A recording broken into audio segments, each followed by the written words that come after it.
Hello and welcome to Think Fit Be Fit podcast. My name is Jen Schwartz. I'm the hostess and creator of this podcast where we believe that effective exercise requires thinking and connecting deeper with your exercise. I have a wonderful month of podcasts planned out to help people drop the dogma about the core. So it's just funny to me that it's not well researched, it's not well defined, even in our textbooks meaning, I guess, anatomy and physiology. And I have a guest today that is going to help us dive deep into it. And when I say deep, I mean the deepest part. And it's just it's important for overall health, and it's also important to bring into a performance mindset as well, because we're talking about something that we do every single minute of the day and that we don't usually think about too hard. So the idea is that we're going to learn more about the core so that we don't have to rely on really shallow information about just endless crunches and side planks and whatnot. So my guest today is Noelle Ekonomou, or Ekonomou. God damn it. Like economy, but Ekonomou. This has been going on for 2 years. It's a saga. It's okay. And she is one of my esteemed colleagues in Alexandria, Virginia, and works within my own professional network that I send my clients to, and vice versa. I've learned so much from her and her colleagues over the few years that we've been involved. And without further ado, please introduce yourself and also how to get in touch. Yes, so I'm Noelle Ekonomou. I am a Doctor of Physical Therapy here in Alexandria, Virginia, with 1-to-1 physical therapy. And we specialize in postural restoration and in breathing and diaphragm, and that's kind of what we're going to get into a little bit more of today, is how our diaphragm is the core of the core. And in order to get in touch with us, you can find us just by Googling 1-to-1 physical therapy, or it's www.onefisicaltherapy.com, and that can bring up our website. Okay, great.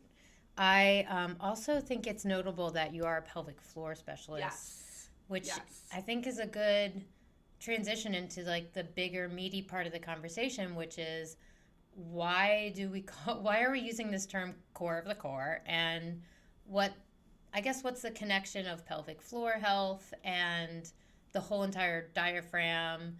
I'd also love to get into what we were talking about before, which was suboptimal breathing. Mm-hmm. I think you can just take it from there. Awesome. So I love the opening talking, what is our core?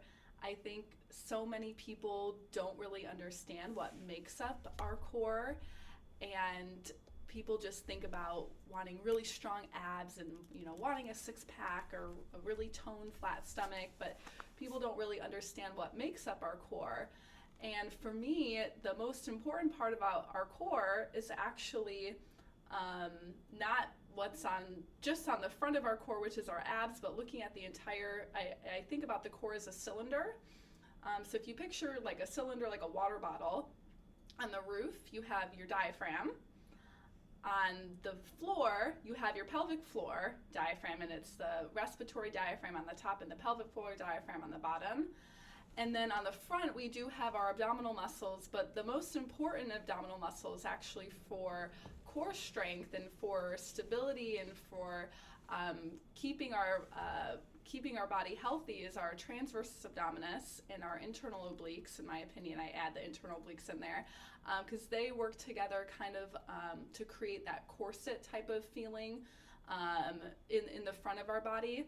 And then in the back of our body, which we're not going to go into very much today for this podcast, we have our back muscles, and specifically the most important ones for the core, the multifidi, kind of really little stabilizing muscles that kind of connect each vertebrae together.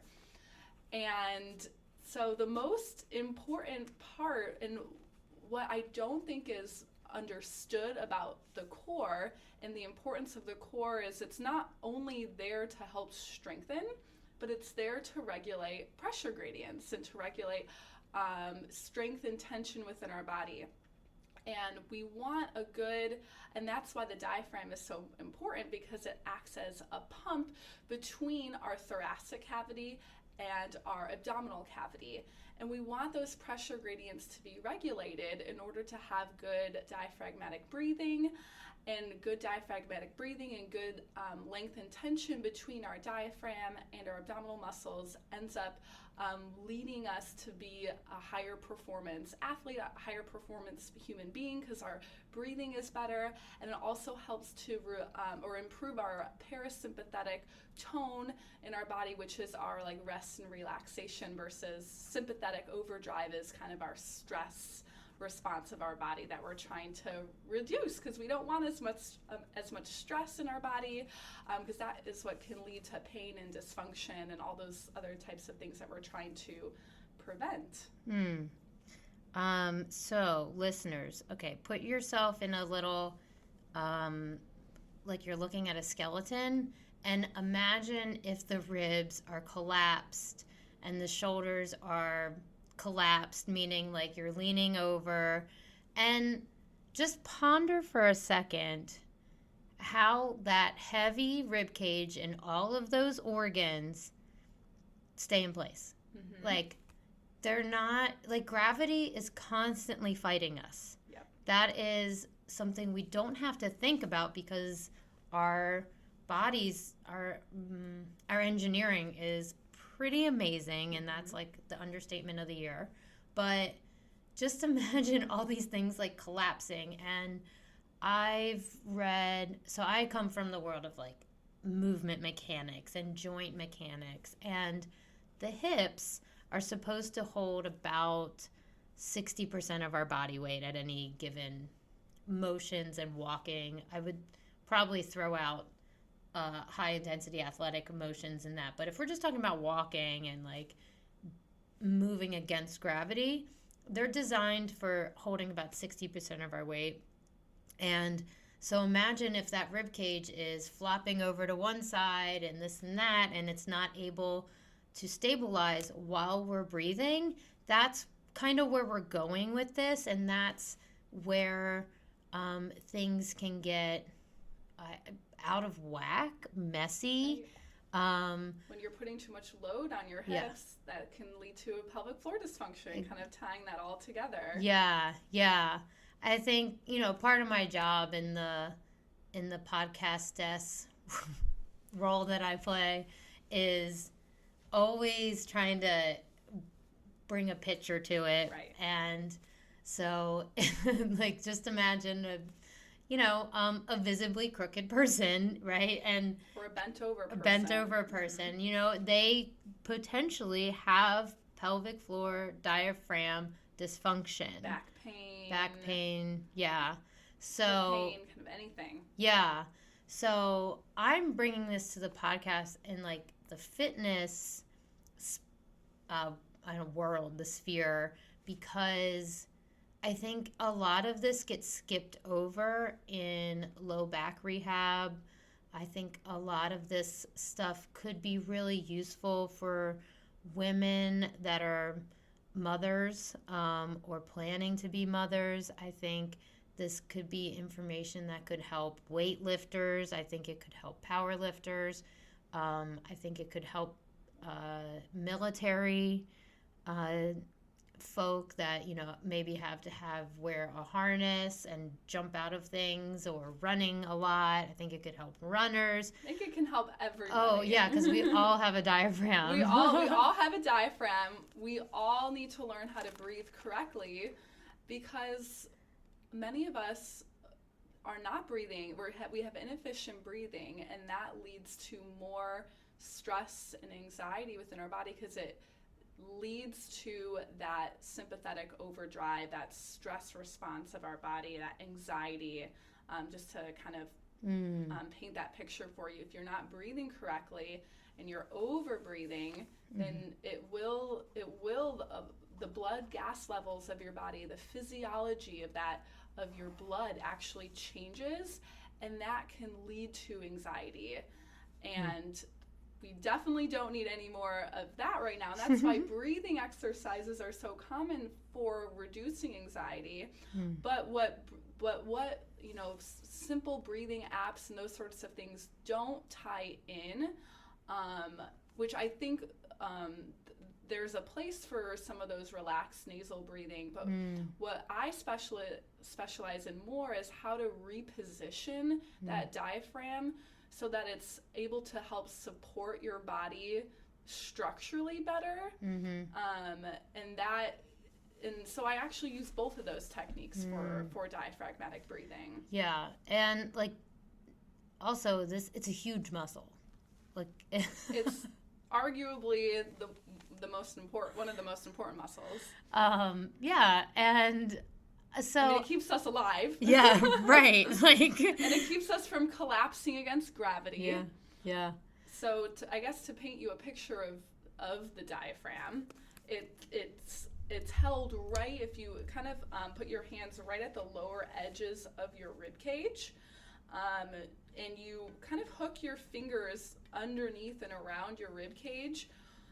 You can actually feel, the outer part, the fascia, the myofascia, kind of surrounding that diaphragm, but that diaphragm is tucked right underneath there. And actually, if you place your hands there and you kind of feel around, you may notice, oh wow, I'm tender in this area, or I might have even little trigger points. I do a lot of trigger point release around this area to help open up our diaphragm.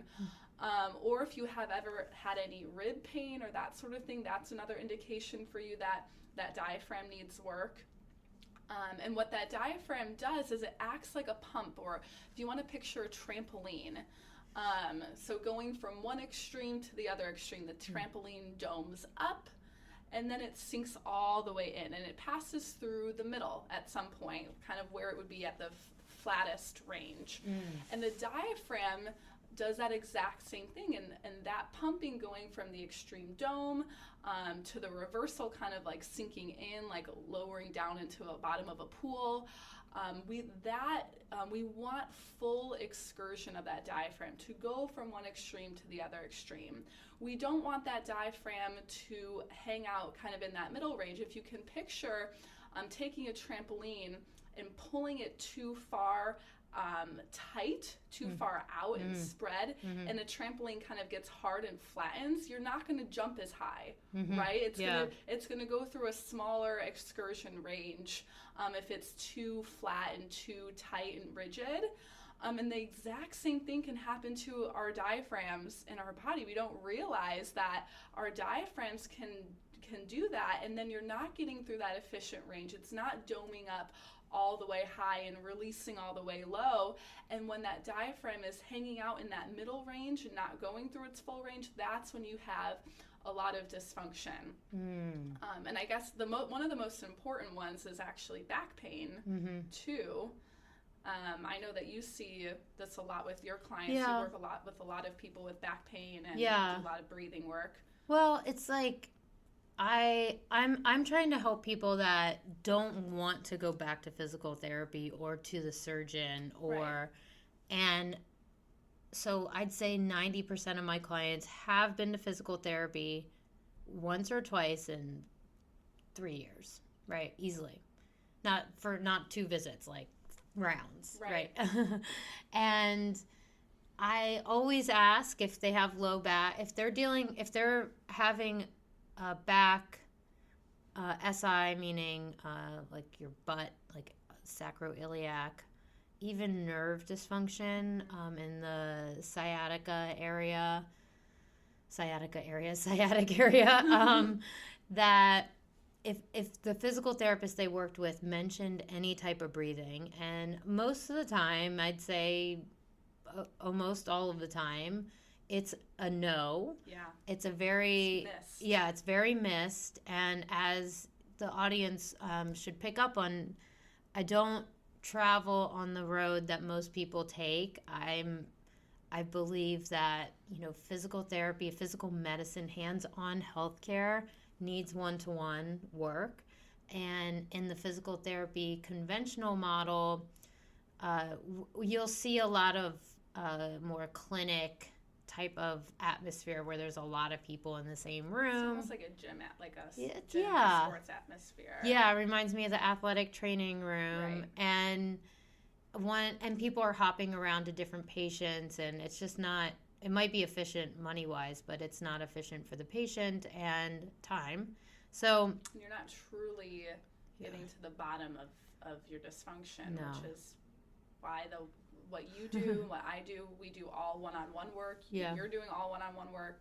That's so important, yeah, especially for rehabbing the back and even the shoulder and the neck. mm-hmm. The diaphragm, and what it's misunderstood and what it's missed a lot of the time, is the relationship between the diaphragm and the spine.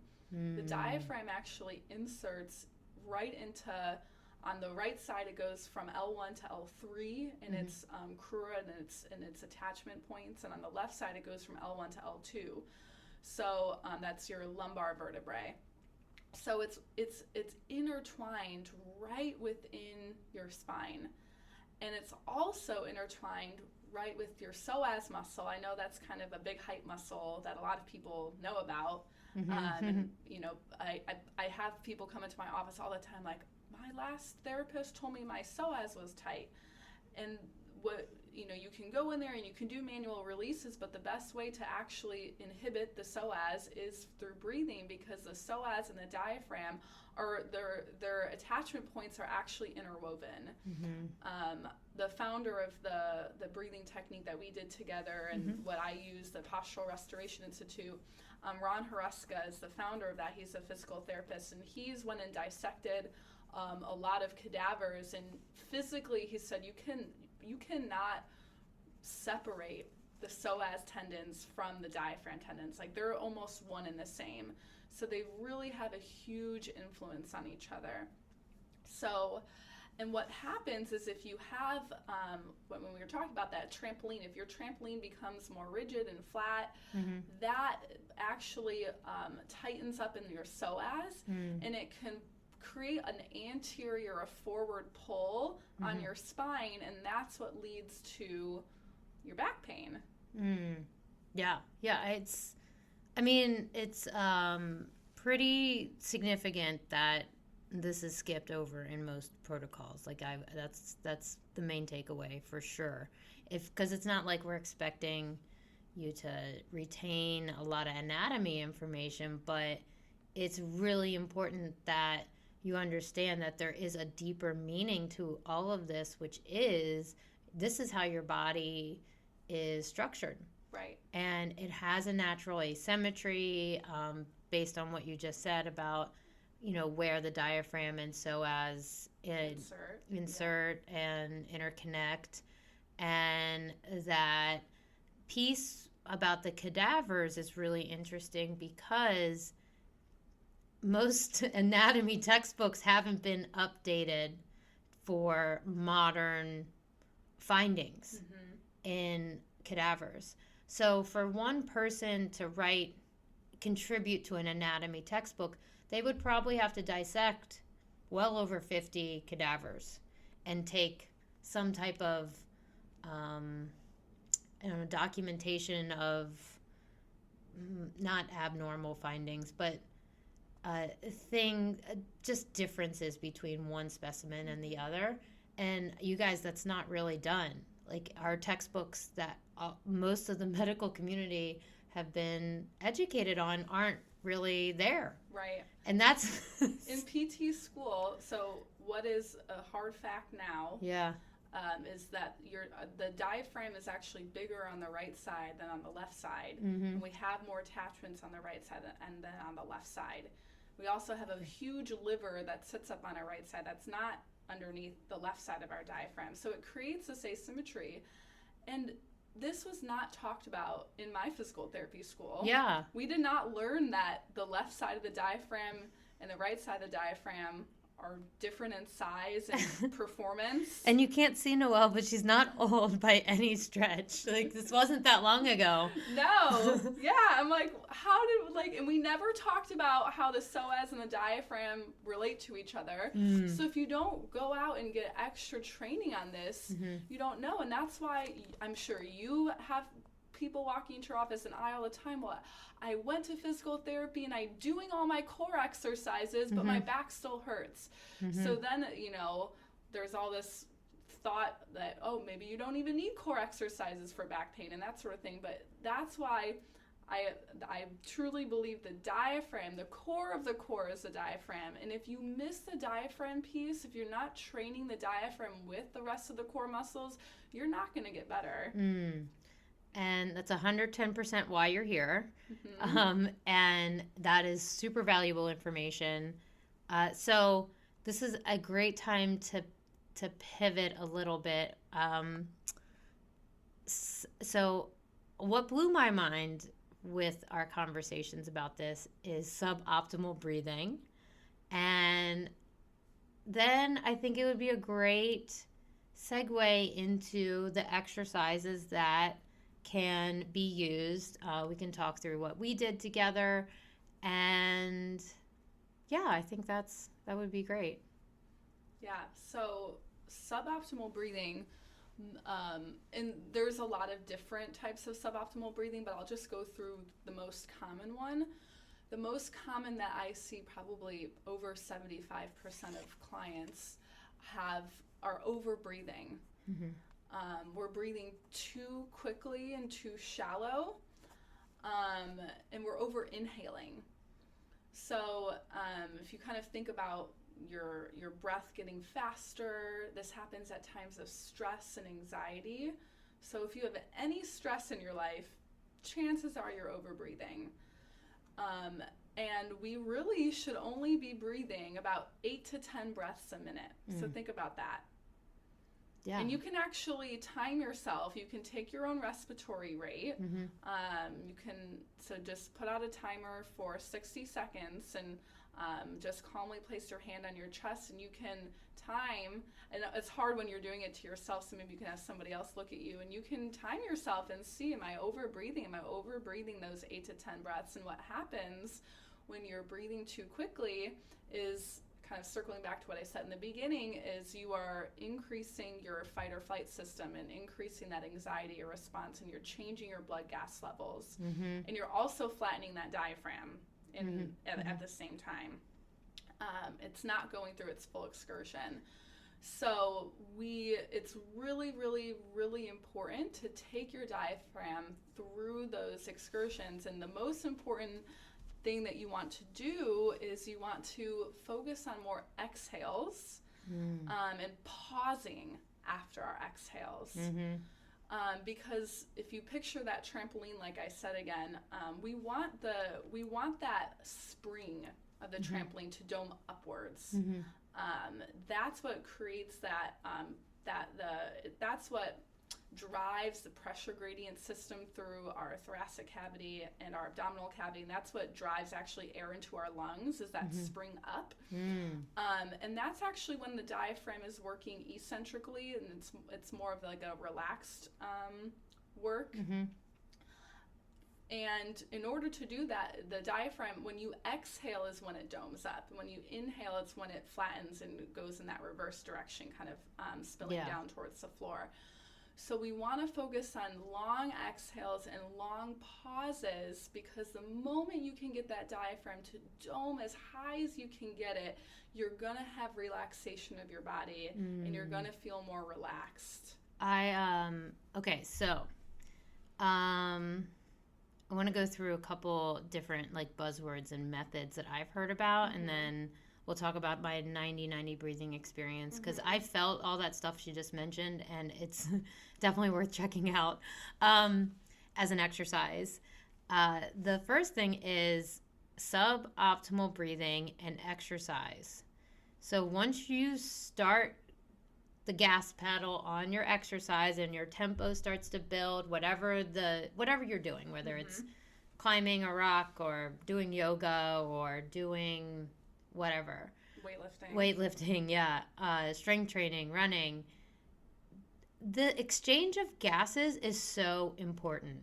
Oxidative stress is one of, I guess I would say, the amount of oxidative stress is one of the main determinants of how your body's going to respond to exercise. Period. And getting blood into the muscle tissue that you're trying to strengthen at that point. Yep. And so more oxidative stress potentially just not by the design of the exercise, but by the inefficiency of the breathing patterns is not healthy.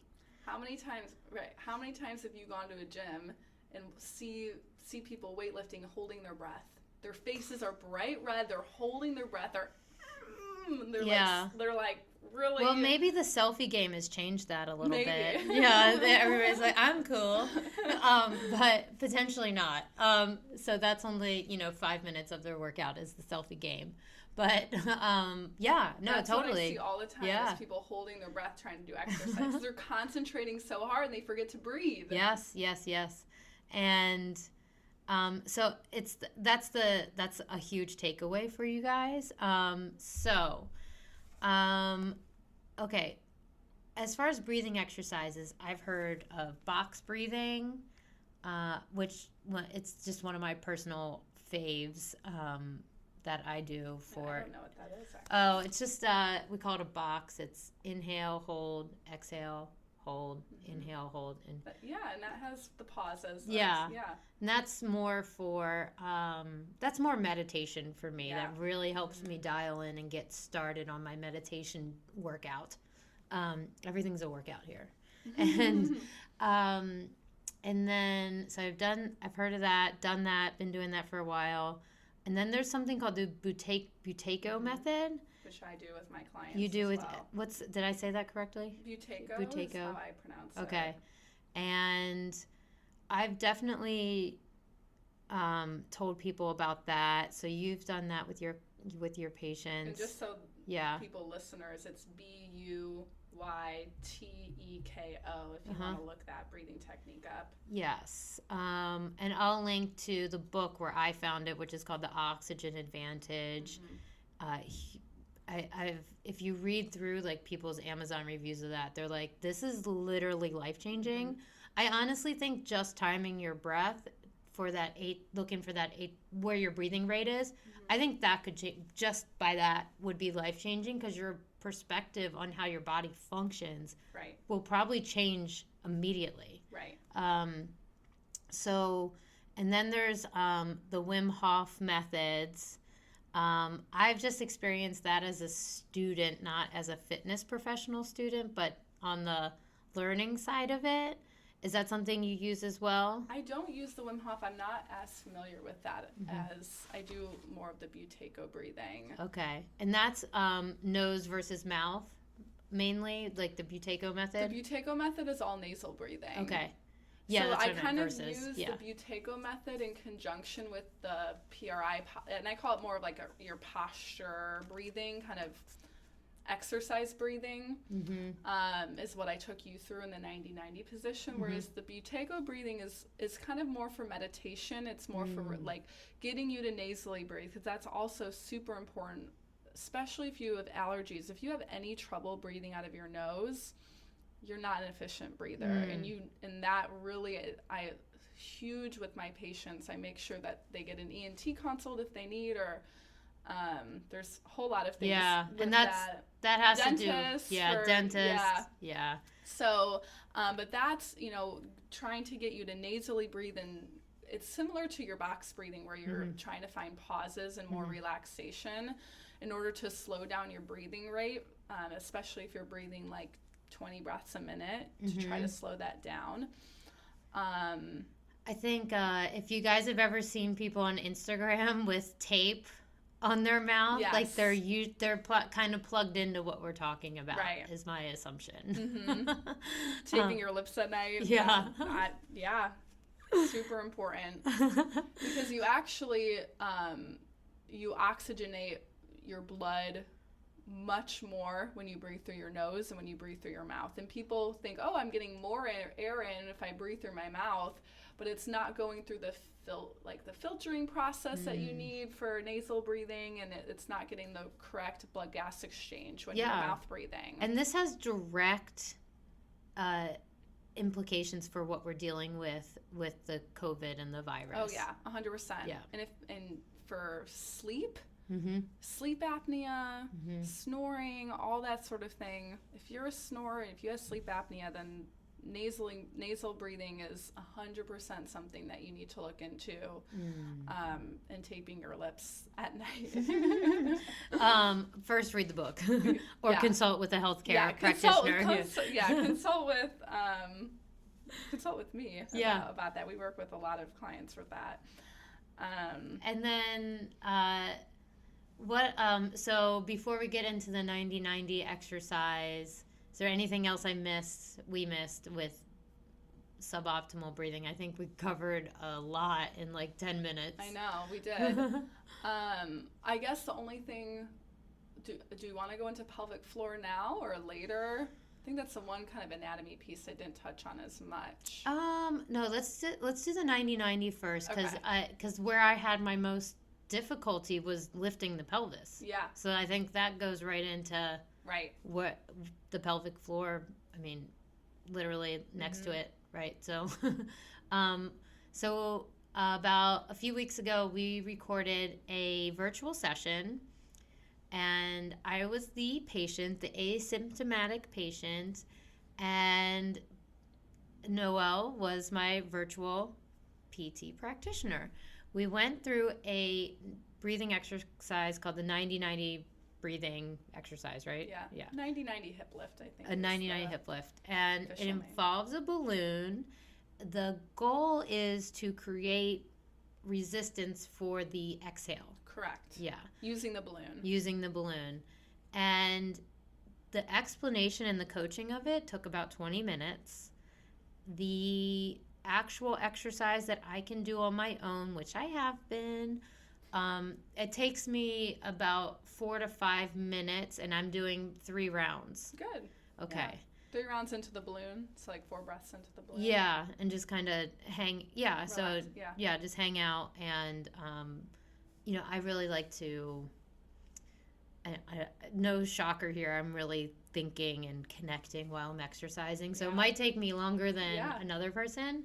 But I can spend 10 minutes, 15 minutes in that 90-90 position. It does. It feels nice, and you feel things relaxing and releasing, and it's, I'm never going to argue against spending time with your movement and breath, right? So I guess go ahead and, I found some weaknesses. I could feel where my weak chains were in this exercise, and obviously I'm kinesthetically aware, but I don't think it's a far stretch to say anybody could have a similar experience, even if they're asymptomatic. Oh yeah. Okay. This is a hard exercise to do. And actually, before so the 90-90 is where you're laying on your back and you're putting your feet up on the wall and you're making a 90-degree angle with your knees and with your hips. But before I had Jen do that position, I actually just wanted to make sure she could blow up the balloon just in a sitting position. Because just being able to blow up a balloon is challenging for, I want to say, about 60% of my patients, if not more. Because... Well, they're patients. They're usually symptomatic. Right, exactly. So general public, it's different. But for patients, symptomatic people, I know I have a skewed... patient population. So, and I think your face got a little red trying to blow that balloon. It's harder than it looks.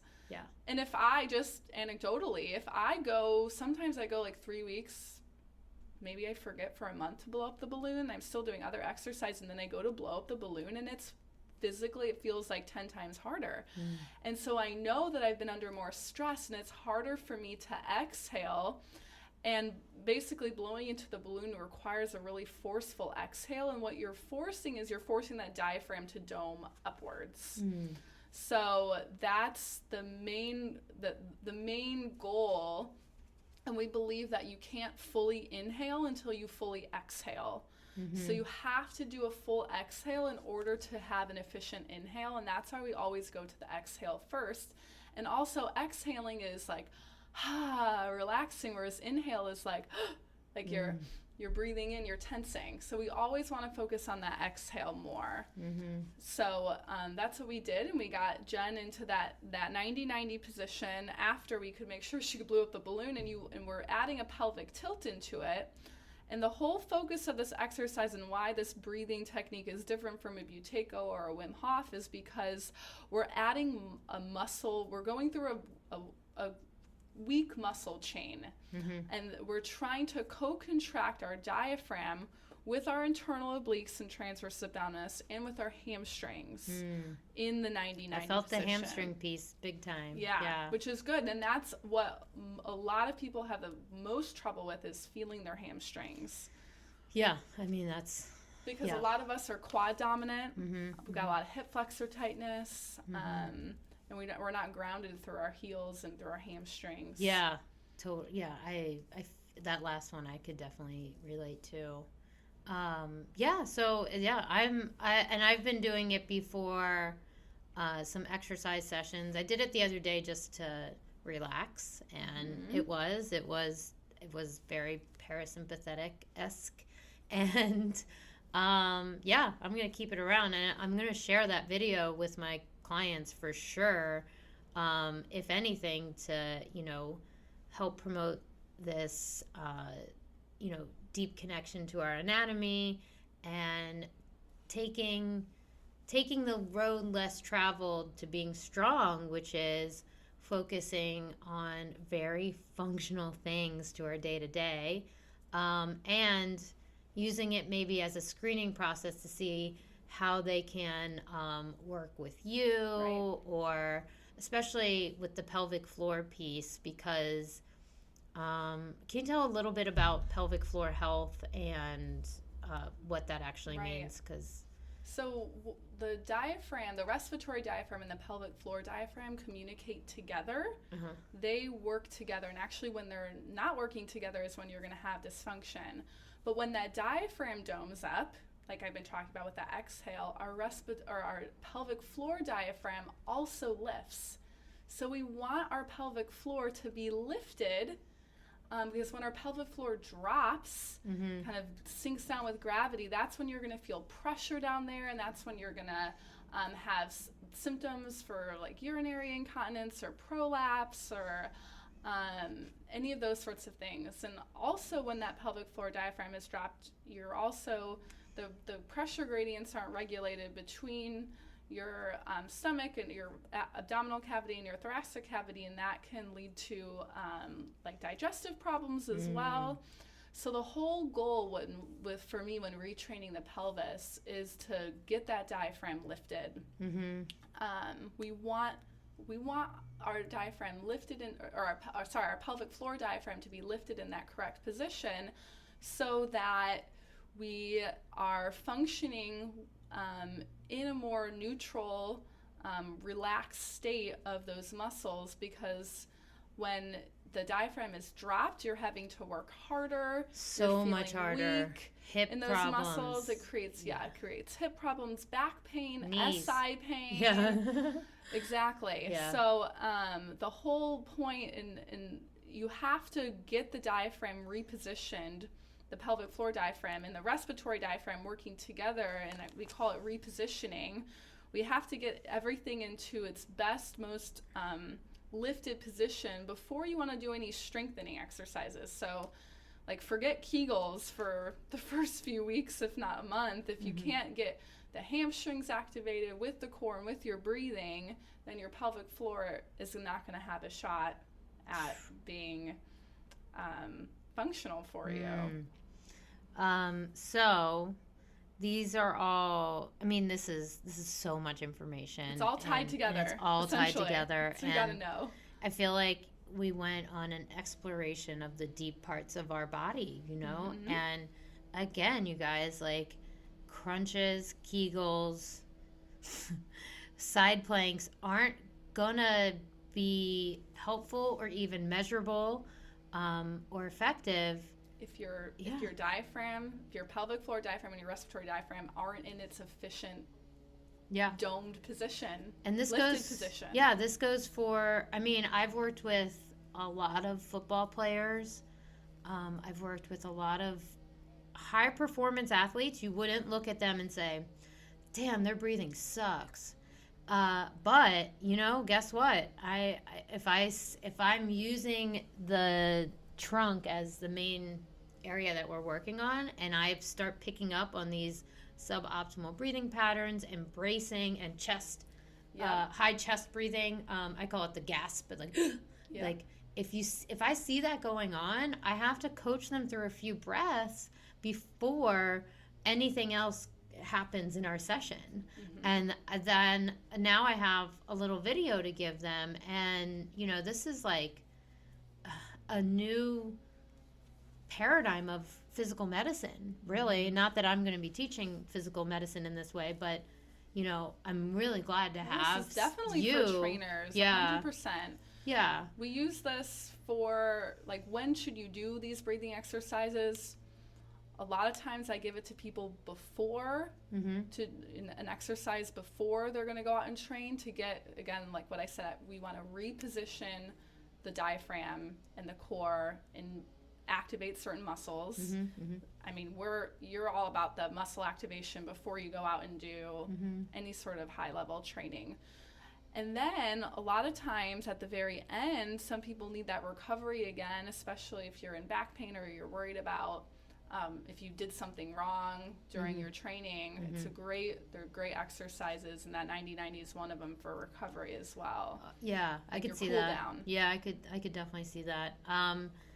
Then I do have two professional curiosity questions before we wrap this up, because I think we did a stellar job. Thanks, guys. Thanks for letting us know.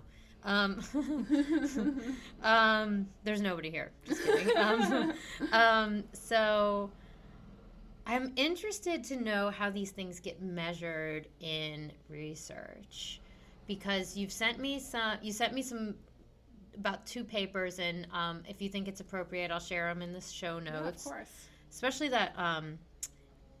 So I'm wondering, in research that is looking at the pelvic floor, the diaphragm, and I guess they definitely look at low back pain. We need the research. Need more. We need more. The answer to your question is... So I'm wondering, could we measure gas exchange and be able to make correlations? Can we measure parasympathetic activity? We should. They're not out there, and that's kind of the problem, is that we need the research to catch up with these exercises, with everything. I think about that a lot, because you and I are both believers in that. Sorry, I just dropped something. That was that noise.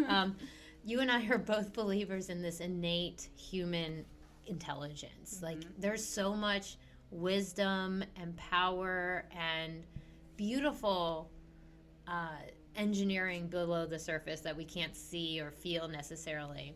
We've known, you and I know this, and you grew up with a mother in physical therapy and PRI, and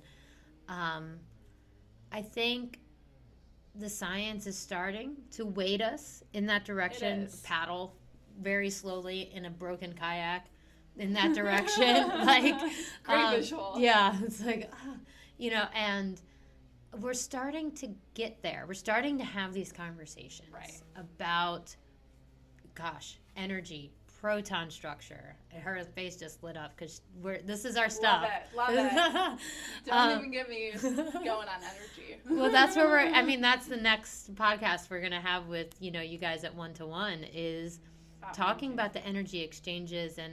But it's the same thing with this breathing stuff. It's not there in the research. And there are, I've stumbled across some more articles, but it has a long way to go. Yeah. So, we always want to know, think fitters, what we can measure, And do they use the Sherman's test with this stuff, with the blood pressure cuff underneath the back? I think some of them. That's more of a core endurance. Some of them are doing like the forceful like exhales. Like, yeah. It's a good question. So what is really important to take away is that you can do these at-home breathing exercises. You can track your progress with, just checking in on your breathing rate. Right. And can you blow up a balloon is a great... That's so functional. Super great. Yeah. Posture, I would bet if you worked on this for about 2 months, you would see a change. You could take a before and after picture. For sure. Because, you have more support. And then I guess the other thing would be, oh shoot, it was right in my little brain. Definitely the 90-90, like you said, even if you don't return to it, you can feel. But I think one of the biggest things that you can take away from this is to exhale more. Yeah, to exhale more. Blow out, breathe. Exhale during your exercises. Yes, yeah. So if you pick up on this suboptimal breathing, I'd say contact Noelle. She will have the resources. We're talking about a couple sessions. If you're asymptomatic, but you pick up on your breathing suboptimal. This is going to help your performance. It's going to help, yeah. Yeah. We do a lot of physical testing to measure the diaphragm position and the rib cage position and all of that too, as far as, what can you test for this? Mm-hmm. We do a lot of physical testing in order to test where your body is and how it gets better. Which is why I even adore what you guys do. Your toes, yeah, that is a huge. Yes. And so the opposite of this would be getting a sheet of exercises from a therapist and them just expecting you to, 1, understand them, 2, do them on your own, and 3, just do it blindly with no objective. So, yeah, I think we crushed it. Yeah. Tell people what you're doing, and are you still moving forward with the pelvic floor? Yes. Stuff? So I've been taking this time during quarantine to create an 8-week pelvic rehab program, and it first started off to be an 8-week postpartum program, and then I realized pretty much anybody with pelvic problems, back pain, hip pain really needs this. Mm-hmm. So that is what I've been working on. I'm about halfway through right now, so I've got a little bit more to go. So hopefully we're going to get this out sometime towards the end of the month or beginning of June. And I'm really, really, really excited about it. I think it's something that's not currently available, and so much I'm just seeing core exercise, and I'm not seeing the breathing aspect with it. So we tie it all together. And optional to have sessions with me, kind of coach you through, which I always think is really important to have. Yeah. The professional make sure you're doing everything correctly. And so, that's what I've been working on. And if you're in the Alexandria area, of course, she's a hands-on healthcare as well as virtual. You also teach some group Pilates classes. I do. And I think that's really cool that somebody can go into a group exercise boutique place and have a medical professional. You probably enjoy it, is why you're doing it, but having an extra trained eye is so rare. It is. So I share that info. They don't even know. Yeah, they don't. Yeah, right. But I do have a lot of clients come up to me before or after once they find out, and I've had some clients turn into patients as well. One client actually was like, I've been doing Pilates for a year, and I had a baby 10 years ago, and I'm still leaking, and what's going on? And it's really hard to get deeper into the diaphragm. I'm like, that's the piece that you're missing, and that's what we have to work on. Wow, that's huge. So I'll share all of her contact info and some really fun stuff in the show notes. And of course, you can access our video if you choose to. It won't be out there in the public. And because, I think this is important knowledge, but you'll have to download it separately and get in touch with me. Other than that, thank you so much for hanging out with us today. I am so excited to give you guys this new perspective on how your body functions and how you can learn the most important thing ever, which is how to improve it. You're not just following a list. You should be really proud of yourself just for even hanging out and being a part of, I'll just keep saying it, the road less traveled, which is thinking before doing. Yeah, understanding. Yeah. All right, thanks. Thank you.